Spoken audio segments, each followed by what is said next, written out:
We are now live, Hank. Okay. Karen needs to be, Okay, I will take care of that.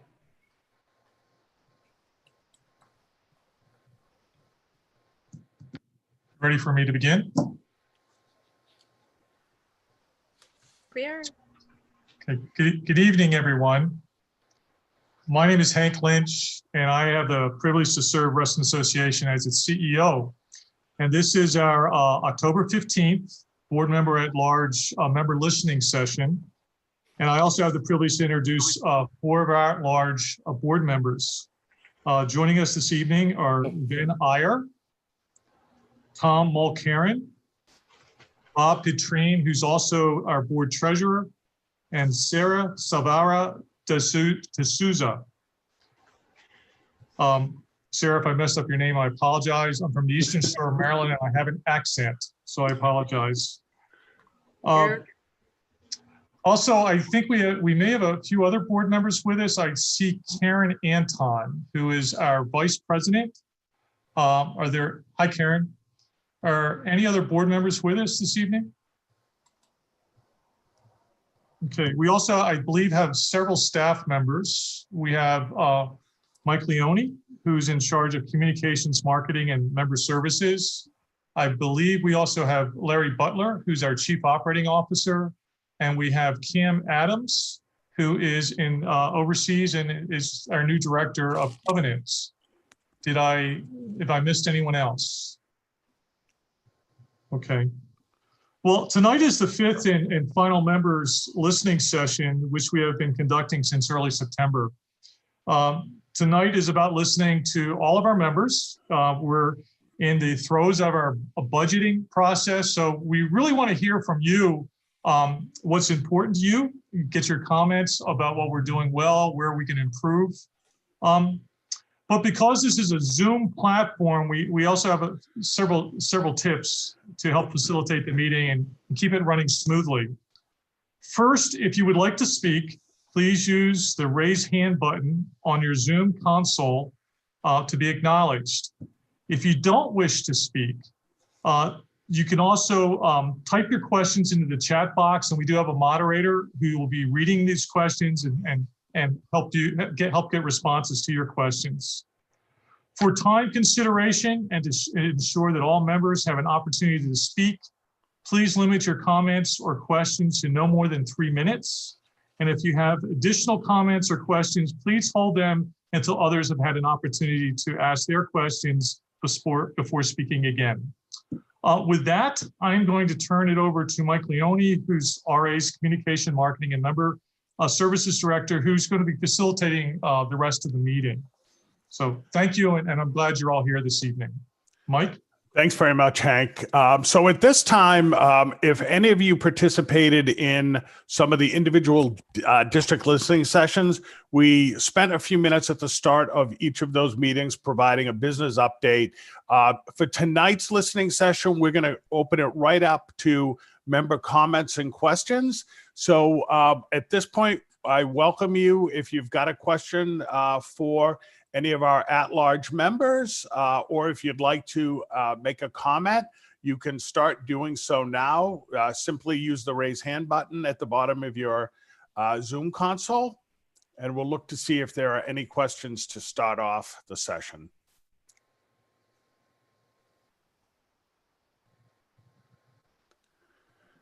Okay, seeing none at this point, what I'm going to do is I'm going to ask Tom Mulcairn. Tom, since you are leading... I'm sorry, Mike? Yes. It looks like Erwin has a question. Oh, okay. Good evening.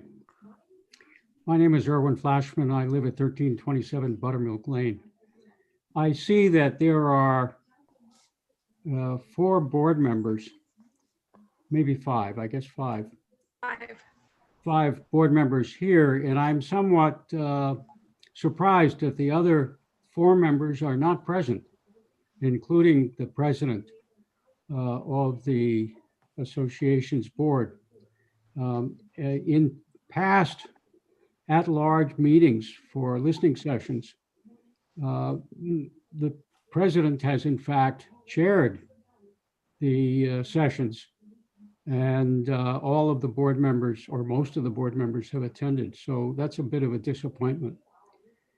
I understand that presently the budget is being looked at in some depth, and that there are significant issues related to the funding of large projects, such as one of the rather large pools which needs to be redone and is being looked at seriously in terms of it's being done and the cost of several $1,000,000.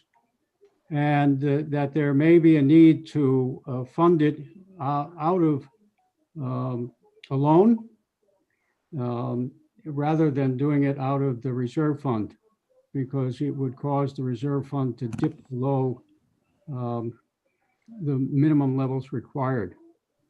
Do any of you have a comment on that and like to share your views on what's likely to happen and what should happen, and why you think this came about?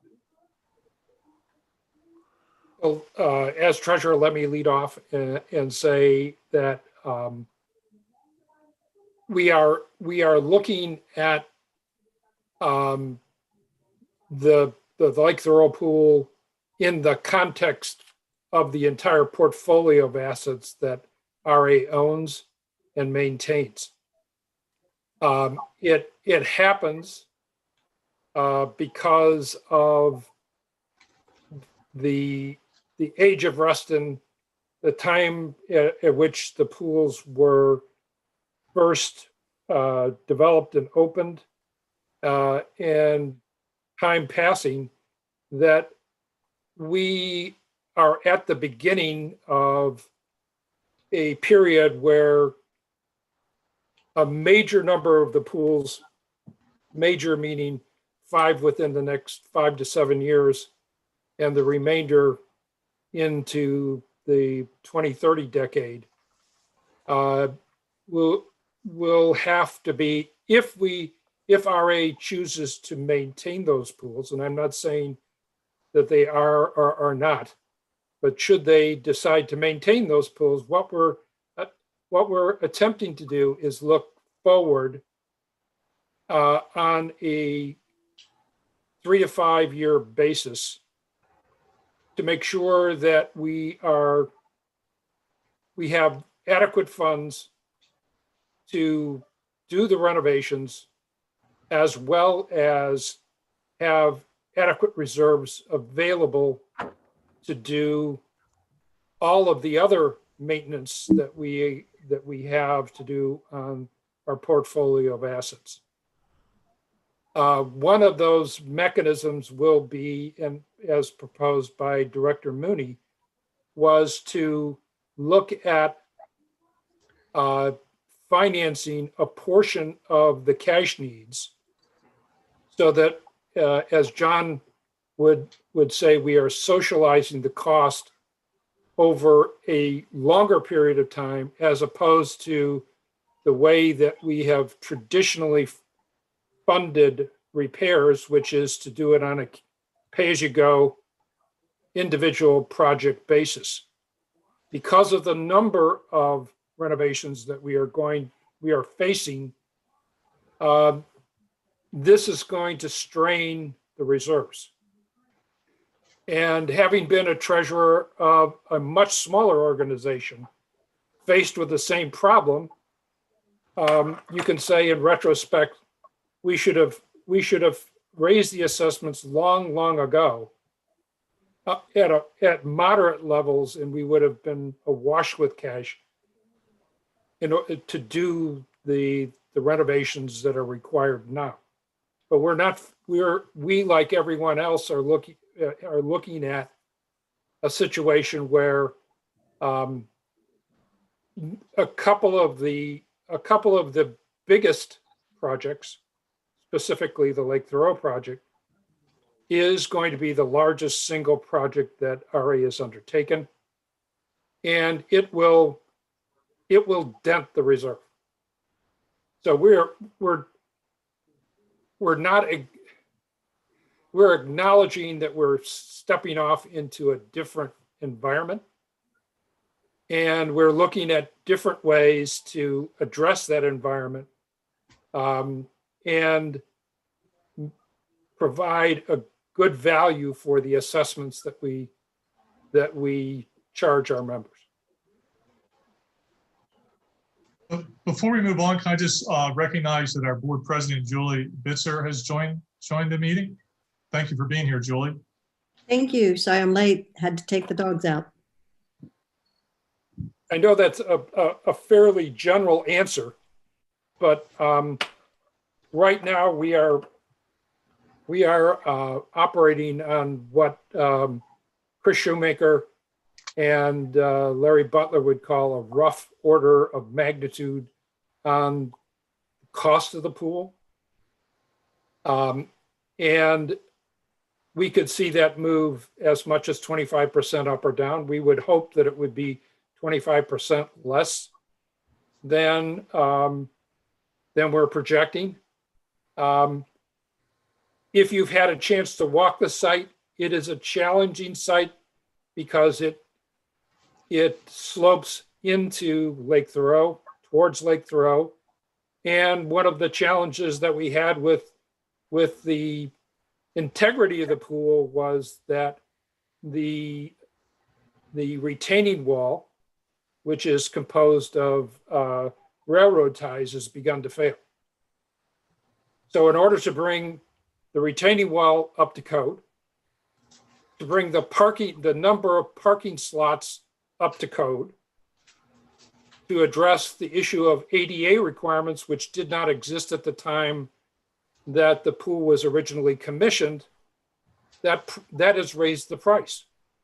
And then depending upon the format of the pool, it seems like the desired format by the community is basically a replica of the existing pool with some changes to the entrance area and movement of the spa. Suggests that the pool is going to be probably a couple $1 million more than the last renovation of a pool that the association did back in 2012 to the Dogwood pool, which cost about $1.4 million all in. Could I ask a brief follow-up question? And that is, what kind of consideration has been given to upgrading this pool and other projects for that matter to make them environmentally sound, in particular, reducing their energy demand or providing for the supply of energy using solar or wind power? I would have to defer to Larry or Chris. I know enough to get myself in trouble outside talking about the basic finances of the pool. Now, I can just comment a little bit on that, Erwin. And the Recreation Facilities and Working Group is looking at all of the major facilities right now. And we had a very interesting and positive meeting last night. Right now, they're not specifically talking about the energy use and conservation, but they are talking about all the major facilities and want to look at it all holistically and not just as one-off repairs as we've been doing in the past. So they're in the early stages of their work, and I believe are going to be working until they have a really good product that they're going to share with the board. Which I will bring to their attention what you just brought up. Are we considering solar and wind and other? And you actually have the chair. I'm sorry, I should recognize that. Tom O'Karen's chairing that committee. And Tom, I didn't mean to speak in your place. So I don't know if you have comments. I'm sorry. No problem whatsoever. Yeah, I mean, Erwin, and to answer your question, we really are at the early stages, meaning we're looking at each facility trying to determine what we can do with it. Can we maintain it? Do we need to replace it? Do we upgrade it? And in terms of Thoreau, we looked at trying to heat the pool. So do we use gas? Do we do different things? So those factors are being considered.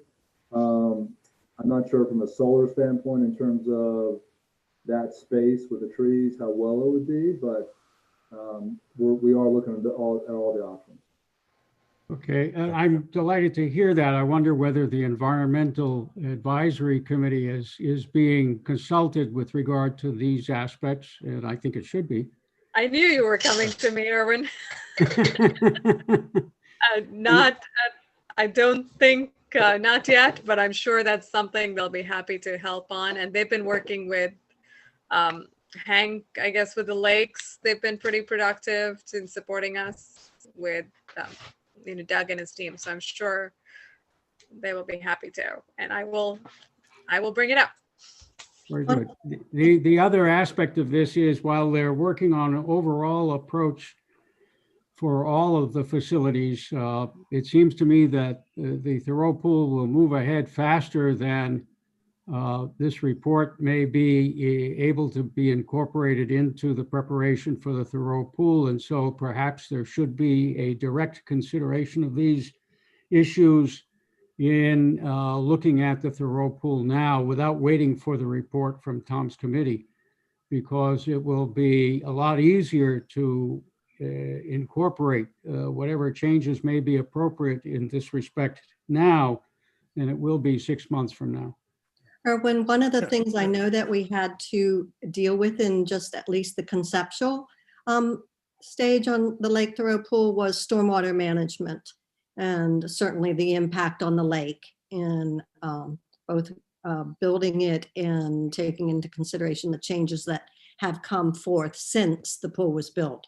So I know that there is some element of that, and well, I would expect that they would comply with the present requirements, which is that projects that are new should retain the stormwater that they produce. correct. And so that it doesn't cause a problem in the discharge.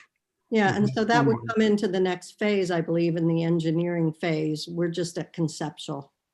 It's because it's a redevelopment, Erwin, Yeah. don't have to comply. So all they have to, especially if they are able to reduce the extent of the impervious surface. So no, I would not anticipate that they have to come into full compliance with the current regulations because it's a redevelopment on the Chesapeake regulations. And that could save us a lot of money. So I would be hesitant to make that commitment if I were Hank. This is Larry here. Thank you for mentioning that, John. One of the reasons that concept one was chosen, through the process that we've already gone through, is simply because it has less disturbance on the site, and most of the site is already in the RPA. So we are extremely, we're looking very closely at how do we minimize, any impervious surface above what's already there. And we know the parking is not adequate, and so that's been discussed, but also the deck on the lake side, which would be pervious and have pervious ground underneath. That's why that consideration is already in the design. And at this point, as Julie noted, we are at the concept level design.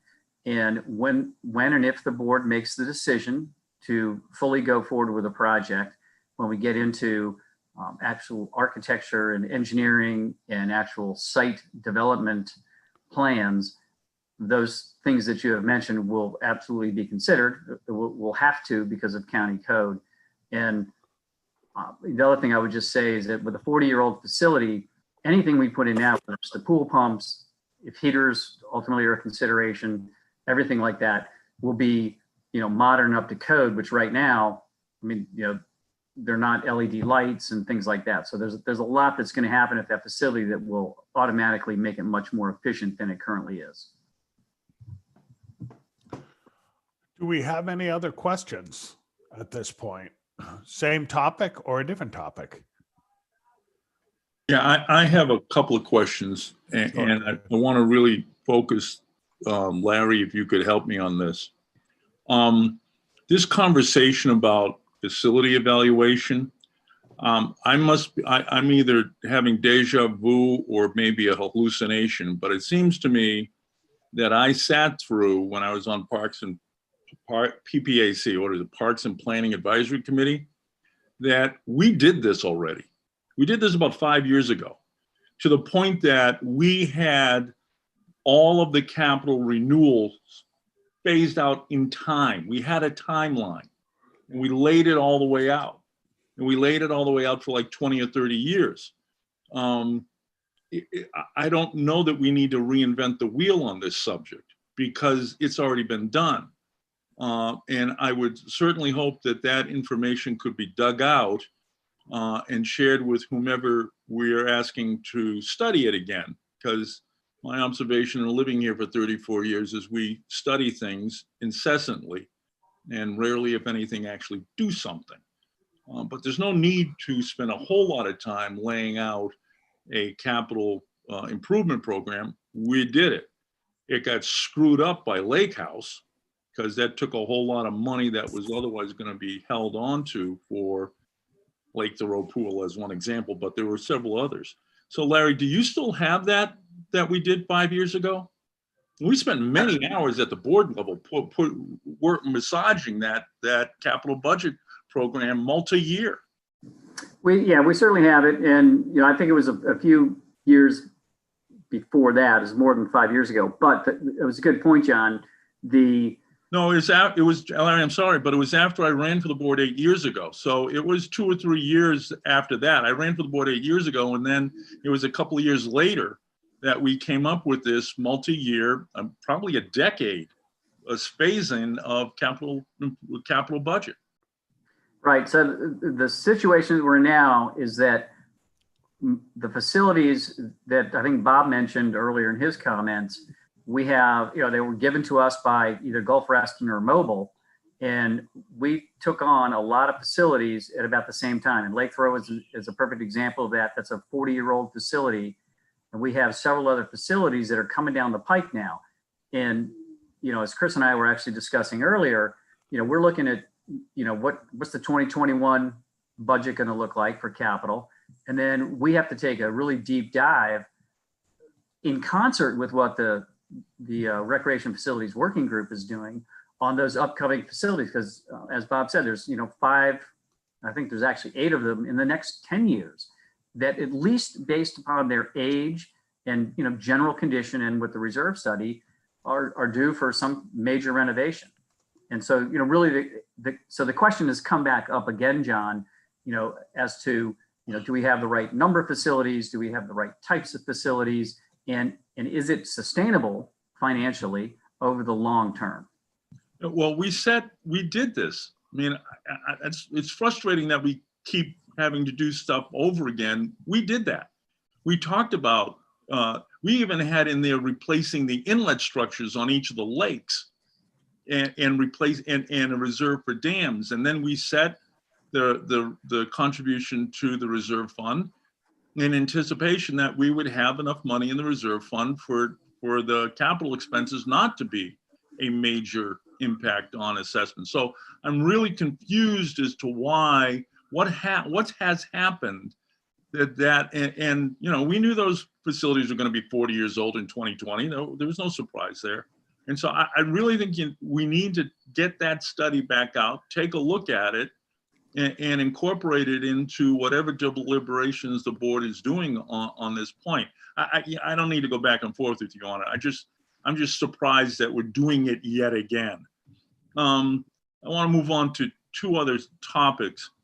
The other night at the Reston Master Plan Task Force meeting, a number came out that was stunning to me, that in the course of approving all the various zonings in the TSA, or what we used to call the RCIG, over 25 million with an M dollars of proffers for recreational facilities have been made by the developers of all those projects. Now, those proffers only relate to residential. We don't get recreational proffers, unlike Tyson's, for commercial. And the conference of strike that, the P district, the general rules of the P district say that money's either supposed to go to the Park Authority or to Reston Association, the adjacent homeowners association. And I'm really confused because I don't recall in the deliberations on any of those zoning cases that RA asked for the recreational proffer money to be sent to RA. How did that happen? Hank, you want me to take that one? Hank wasn't here, Larry, so I'm not laying that one on Hank. No, I understand.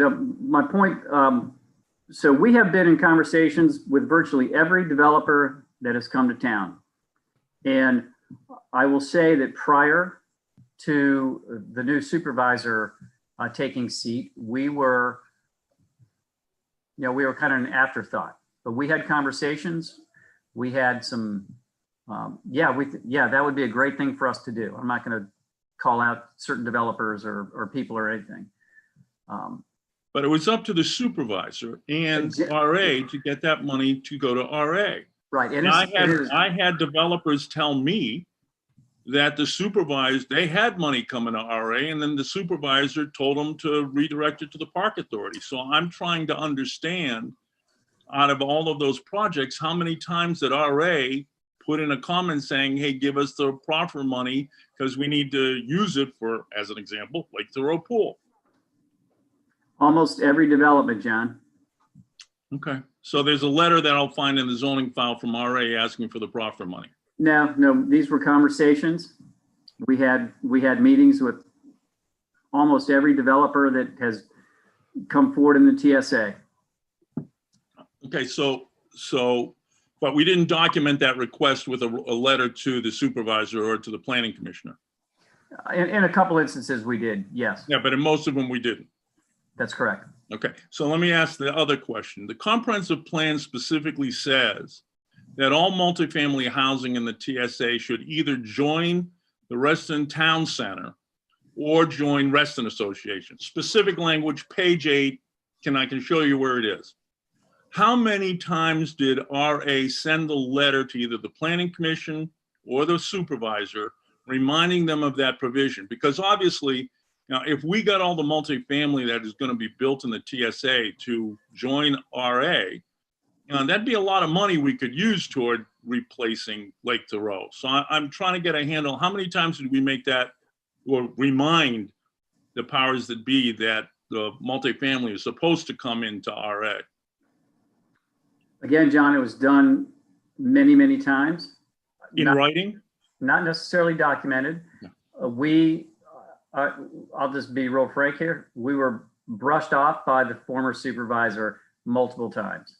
Okay, but Larry, the point is that if it had been reduced to writing, the rest of us would have had a basis upon which to raise the issue with the supervisor. If it's not in writing, the membership doesn't know what's going on. Excellent point, John. So let me close with this. Almost every one of those rezonings is going to come back for what we call a proffer condition amendment. Tall Oaks has already had 3. Reston Promenade, which is the old Sunset Hills commercial, that low rise, they've already come in for 2. And whenever a developer comes in for a proffer condition amendment, the entire zoning is open for renegotiation. And so the idea that, that ship has sailed, we can't get them into RA, the multifamily, we can't get them into RA, or we can't get the proffer money, is a fairy tale. And they will be coming back because COVID is telling them not to build hotels. They're telling them not to build office. Lenders are pulling the financing. They're going to have to come back in and get another Mother May I. And that's an opportunity for RA to increase our assessment base, a heck of a lot better than charging $20 for a pool pass, and to increase our access to capital to get those proffer dollars, not only from, and I hope, Larry, you and John are going to get us proffer dollars from commercial, like they get it at Tyson's for recreational facilities. I don't know why the Tyson's commercial guys have to pay recreational proffers, so offices have to pay recreational, but they don't have to in Reston. That to me seems to be an oversight that I would hope you and John Mooney get corrected in this new draft. Okay, I'd like to actually, maybe sit down with you, John, and talk a little bit, more of the details of that.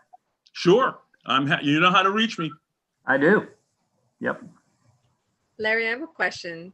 Do you think it'll be worth it to sit down with the new supervisor to see if we can reignite maybe the board and Hank and have some vocal members like John participate?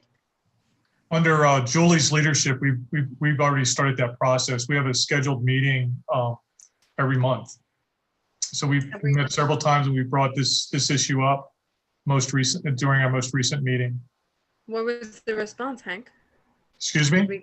What was the response from the supervisor? Promising? I would say I would say from my perspective, I would say it's positive. Yes. They're listening and we're not being dismissed, and they've asked us for additional follow-on information, specifically how much Reston is spending on assets that are in Reston that the entire community gets to use, but only the membership pays for. So I believe that, I don't, Julie or Larry's also been attentive. They should also pipe in. But my impression was they've been very positive meetings. I would agree. And as Larry said, the previous supervisor was perhaps not as welcoming as the current supervisor is to having those discussions about the contributions and the retribution back to RA for what we do provide to the community that is just there. And the fact that we only get our revenue from residents and not from businesses. And so, yes, those conversations have been productive and I think well received. Well, if I can follow up, Hank, if you're having those conversations monthly, it seems to me that that ought to be part of your CEO report to the board so that the membership can be aware of that. And if there had been, if people knew that the predecessor, that Kathy Hudgens, was stonewalling Reston on these points, I think the membership of RA would have raised that with Ms. Hudgens. You have allies out here. You have 21,000 houses. And if we say, your assessment's going up because we're not getting proffer money, because we've got to raise capital because you're not getting the proffer money, I think you might see that political situation turning around. And so I would encourage the board and the CEO to report to the membership on a monthly basis on, what are we getting for new members and what through the multifamily joining RA, and what are we getting for proffers? And I don't, that's a 3 or 4 minute report. And if things aren't going the way, Reston is the 1,000-pound gorilla in Hunter Mill District. If the Reston membership is motivated and energized, it's hard for the Hunter Mill supervisor to stiff arm RA. Following up on John's comment, I just want to share a comment from Jennifer. Very similar to John's, can the membership get an update on the topics RA is addressing with the supervisor at future board meetings? So it's similar to John's comment. Very good point. Very good points, and we'll include those in the CEO's report. Are there other questions at this point? Comments? I have one additional comment, and that is that I am very pleased to hear that you have been raising this with the supervisor recently, and it's something that I have on a number of occasions recommended in a variety of forums in which several of the members of the board and Hank have been present. So I'm glad that they have picked that up and moved forward with it. And hopefully you can report back to us more than just generally about that you've had productive meetings, but let us know that there has in fact been a product that you can talk about in real terms. So I look forward to hearing that. Seeing no questions or comments at this point, Director D'Souza, would you like to ask a question of the membership regarding the EAC, the work of the Environmental Advisory Committee? Sure. But given the audience, I think Erwin used to be the chair of the EAC. No, I was vice chair. I am no longer a member of that committee, nor do I hold an office or position in that committee. Now, What role would you like to see the EAC play with RA? I think we heard a little bit about the membership with the lakes, that they wanted EAC to take a more active part. well, I can answer that. I mean, we have raised this before with the CEO and with the former chair of the board, and I'd be happy to raise it again. We have looked at what is happening with the environment, and in particular with climate change, and we see a need for Reston to integrate a sound environmental approach, which takes into consideration the changes that are happening now and will happen in the future as a result of climate change. And there's a clear need for Reston to integrate into its planning the impacts and potential impacts that may occur as the result of climate change on Reston. And so we have recommended that a position be created that would be just under Larry and be at a level similar to that of, let's say, Mike Leonis, that could integrate into establish a forward-looking approach to the environment and to sustainability, and integrate it into the various areas that are under Reston's aegis, so that we have a fully integrated approach to the environment in all of the activities that Reston Association undertakes, and which would be helpful in terms of reducing energy demand and increasing energy that might be available to Reston without the use of fossil fuel. Would any other members like to share some feedback to Director D'Souza on the role you'd like to see the EAC play?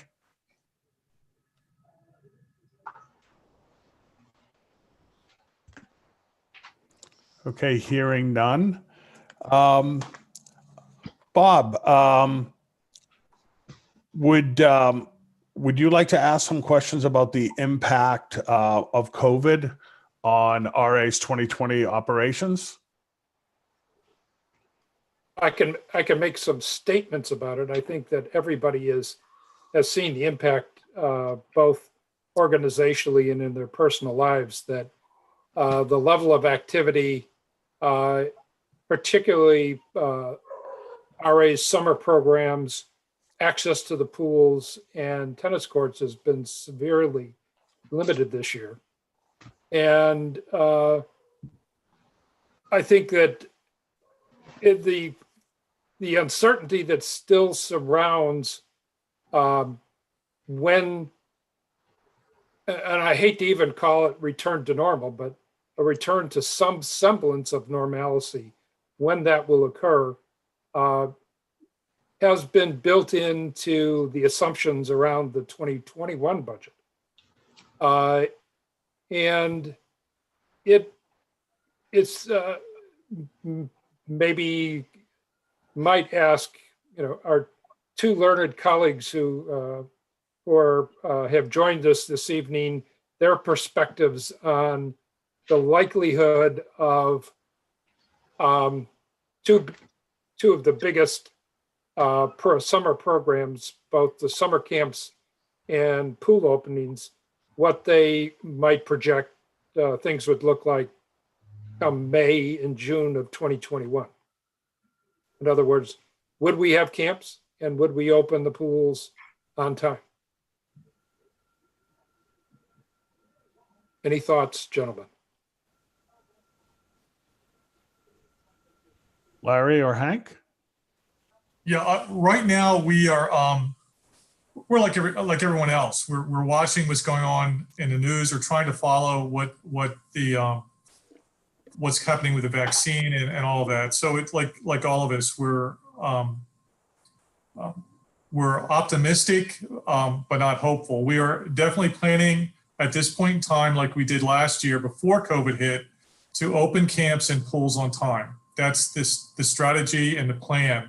But like we were able to do this current year, 2020, as COVID hit and new rules and regulations we were faced with, and the reality of the situation we were faced with, we were making quick and I think smart decisions for the community to pull back.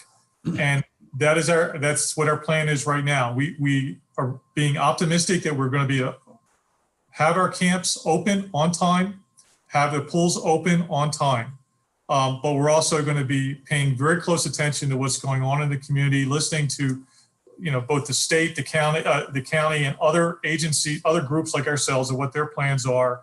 And we will be reacting to the realities of the current circumstances as we face them. But right now, the budget is planning to have the pools and our major camps open on time. If I may, I'd like to comment on that, because I think that planning in that realm is fine, but I think you cannot wait to react to a restriction on the possibility of having groups together. And we may find ourselves in a situation similar to the one we are presently facing, in which we are having now a virtual meeting instead of having a meeting at the RA headquarters. And most people who are experts in the field are projecting that in the United States, you will not have a vaccine available for wide distribution until the second semester of next year, at best. And that means that you're going to be operating under current conditions at best, and perhaps worse, because they are looking now at the possibility that the United States is entering not a second wave, but a third wave, which will be even more impacting than the first two. And if that is the case, then it seems to me that rather than reacting, you ought to be planning for what you will do under those circumstances for that time frame when you are looking at the possibility of holding camps and opening pools, and being well prepared for that and not making decisions as we had to in earlier this year. So if you want to plan for the best of conditions, that's fine, but you should be planning also for the worst of conditions. Erwin, I can assure you that's indeed what's going on. The staff is doing that. We are, what you're going to see happening at the end of the year, we're bringing the budget in balanced, possibly with even a slight surplus. We've learned a lot going through this year, and Laura and her team and the entire staff is indeed, when I say we're optimistic we're going to be able to camps and pools on time, we're also realistic that we know what we have to do if we can't do that. And there are certain gates and hurdles we're looking to and we'll be approaching, and we'll certainly be making the decisions of what we need to bring to the board and at what time we need to bring to the board to say, look, we don't think it's safe to open camps. And part of that's getting feedback from parents, because if parents don't want to have their children go to the camps, that's a big issue. So I can assure you that our staff is looking at that and are well prepared. But we do have to put a budget together, and that's what we've done. And we've proven this year that we can react to the situations that we're faced with, and have done it fairly well. And that's what we'll be doing as going forward as well. Do you have markers or guidelines or guidepost standards that you will look to for what is happening that will tell you, yes, we can, no, we can't?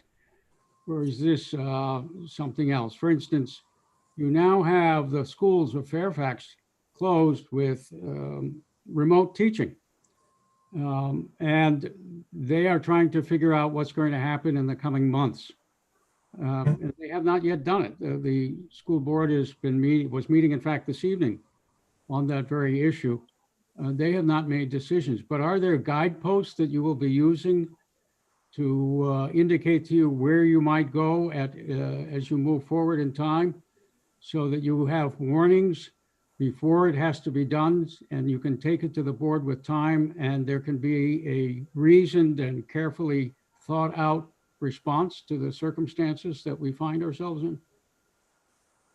I would say the answer is yes. We've done that all year long, following the recommendations and paying very, very close attention to what the state is sharing, what the county has been sharing, and following their rules, regulations, and policies. Yes, we are prepared.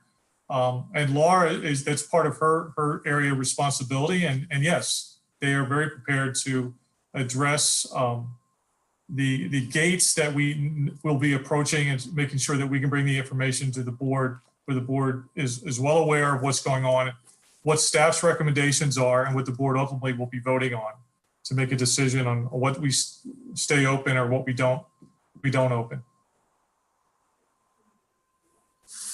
Before I read a question that was sent via chat, are there any other questions at this point that anybody would like to ask? Okay, I'm going to read a question that came in on the chat, and it's directed to the at-large board directors. What we'll do is we'll go one at a time. So the question is, finishing the COVID 2020 year, what are the areas of concern you may have for 2021, and how do you plan to help address those concerns that members may be experiencing? Which at-large board director would like to take that one? I'll go Sure. first. I think, Bud. It's going to be a challenge, as it has been this year, to react to the financial conditions that that a segment of our members will find themselves in the coming year, depending upon which economist you follow. Anywhere between 20 and 40% of the jobs that have been cut will be lost completely. And the number of the true unemployment number, if you consider that people are substituting positions at much lower salaries than they were used to earning or had been earning prior to COVID, we could be experience a 35% unemployment rate by those measures. So that is a major concern. Second concern is our children and what we can do to relieve the full-time, I mean, literally 24/7 full-time parenting that parents are undergoing. I know I would have given my children away and given people money to take them by this point in the year, and they were no problems at all. But by comparison with some of the stories that I've heard, I find it an enormous challenge to keep kids engaged.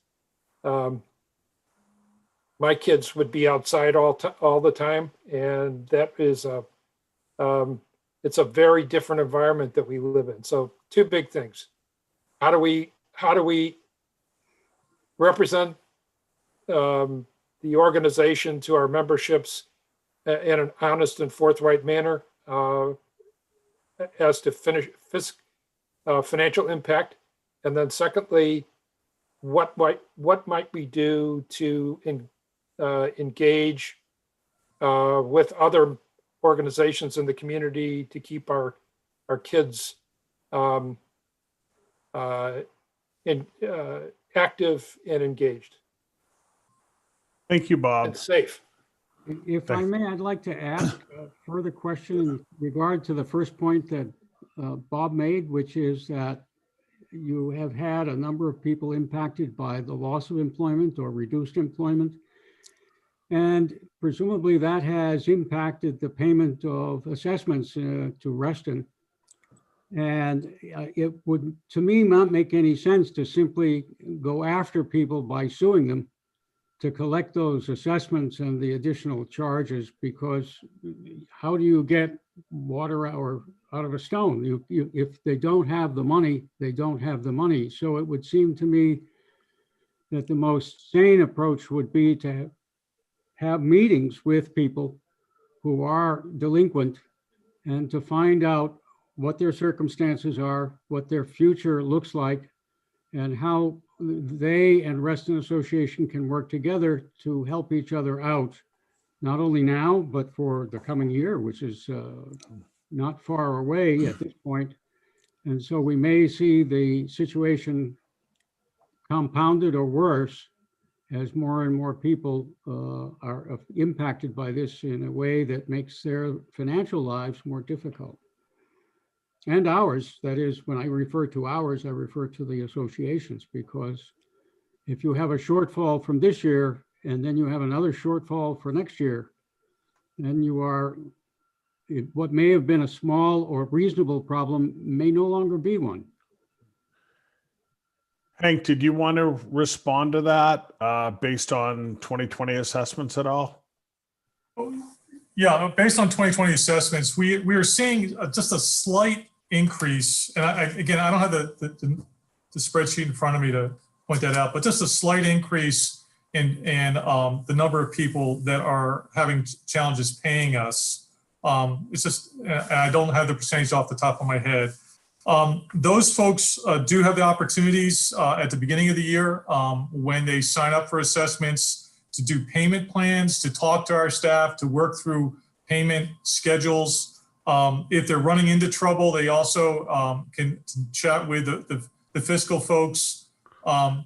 So we do address it, and I can tell you right now that, as I just made a statement earlier, we are managing the budget fairly, I think, very well against a lot of the challenges we faced this year, including the loss of non-assessment revenue.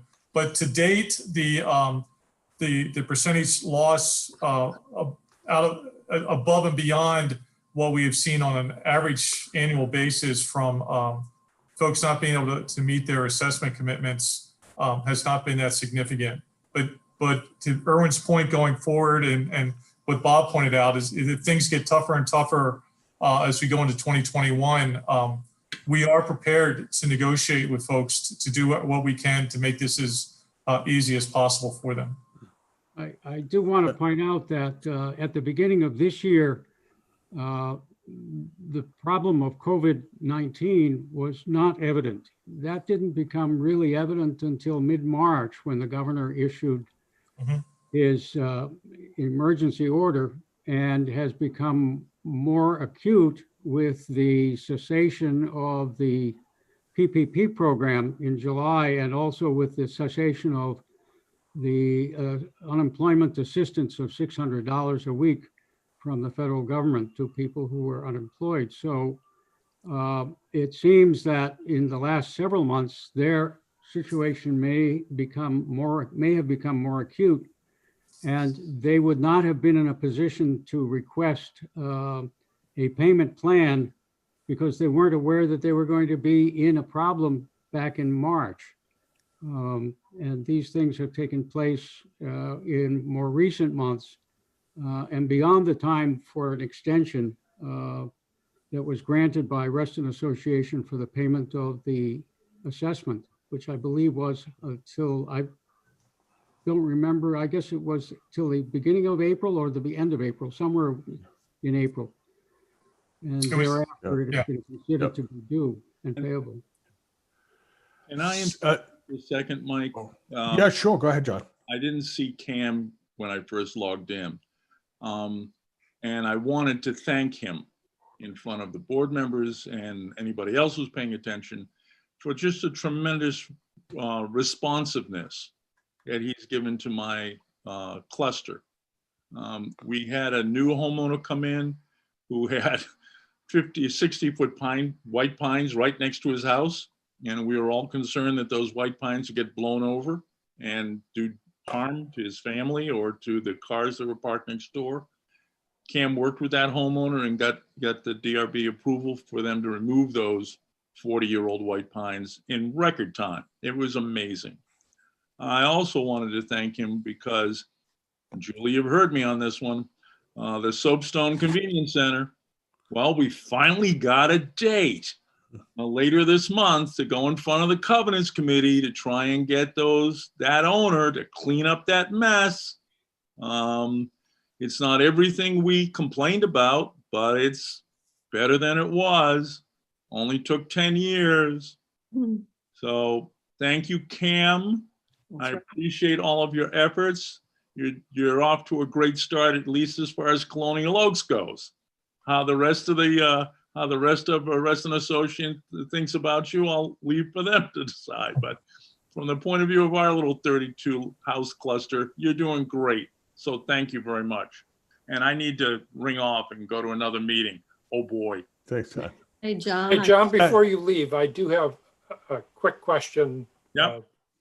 Sorry to ask a legal question, but my understanding of the lien rules in the state of the Commonwealth of Virginia is you've got a year from the first delinquency to file a lien before you lose access. Is that correct, or am I misstating the situation?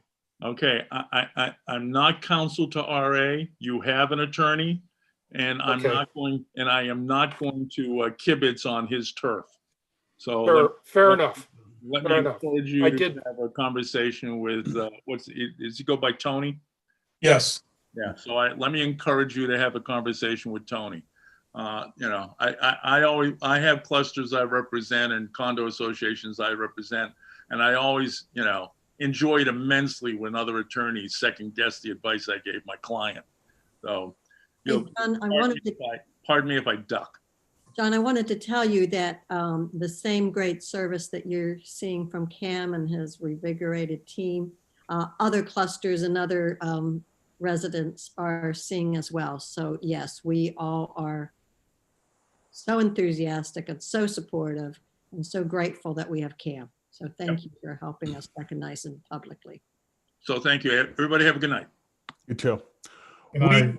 I don't know if there are any other questions. I'm just going to mention we are approaching 8 o'clock.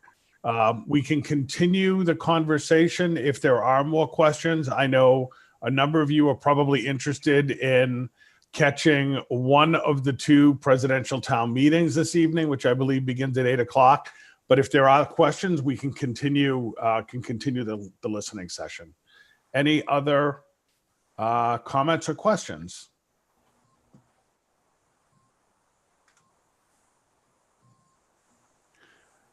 At-large directors, do you have any final comments or questions that you'd like to ask of the members that are online? Sarah. I just wanted to follow-up question to Erwin about the EAC proposal. I think you mentioned you made the proposal to the board, or you were planning on making the proposal. No, we made the proposal to the CEO, to Hank Lynch, and to the former chair of the board prior to the change in the board composition. And the answer was at best non-committal. And so I renew the thought, and I think that it is well worth considering and will become even more valuable as we move forward in time, and the need to address environmental issues and integrate the thinking about environment and climate change into all of the aspects of RA becomes more and more important. So for me, the sooner that it happens, the better off RA will be. One of the issues that could perhaps have been prevented was the recent number of incidences of the algae growing in several of the lakes. And had there been some earlier thinking about it, it might have been avoided. through adequate measures early on that would have been less costly and resulted in a better result. Hank, is this something worth pursuing? I'm happy to speak to EAC or. Well, the present chair of the EAC, Doug Britt, was involved with me in the making of the proposal to Hank and to the former chair of the board. And also, I think council was present. I don't remember for certain. And so he's well acquainted about this issue. He and I were the ones who sat down and developed it. And so it was largely his effort, which I supported actively. And so he's in a very good position to carry this forward with specific suggestions on how that might be undertaken. And in fact, we presented a chart showing where that person might be and where that person might, to whom that person would respond in the area of responsibilities. Thank you. Any other final comments or questions this evening? Hank, do you have any thoughts on Erwin's proposal that came up? Do I? I think in principle, it's a very interesting and thoughtful recommendation. We need to make sure that the full board supports it and that the community supports it. But in principle, I think it's a great idea. All right. Thank you. Any final comments or questions? I wanted to say, even though it was the number of folks who joined us this evening was rather limited, the discussion was very vigorous and useful. The questions were on point, and I saved you all from a 35-page PowerPoint presentation. So thank you again for joining. It was a very, very good period of time. Thanks. Thank you. And Mike, you did a great job as moderator. Thank you very much, Sarah. At this point, I am going to turn it back over to Hank for a closing. Sure. There's just so many of us and we're all friends. I would just say thank you all for being here. I thought it was a wonderful meeting. I've taken notes on all the suggestions and it's given us a lot to think about. I think, you all know how to contact us if you have other ideas. There's a slide I think you're going to put up, Mike, but you all know how to do it. And I would encourage you to come to the next board meeting, which is, I believe, the 22nd, the Thursday Week from today. A week from today. And we've been working diligently and very significantly on the budget that's going to be presented. And so I encourage you all to come and attend and share your views. And what's this you're trying to, Mike, it's blocked on mine. It's the public hearing. Oh, the public hearing, I see it. The public hearing for the 2021 capital and operating budget is scheduled for Wednesday, November 4th at 6:30. So thank you all. I really, I've enjoyed the chat and the discussion, and it found it very valuable. So thank you. And good night. Thank you all. Good night. Good night, everyone. Good night. Bye-bye. Thanks again for participating. Bye.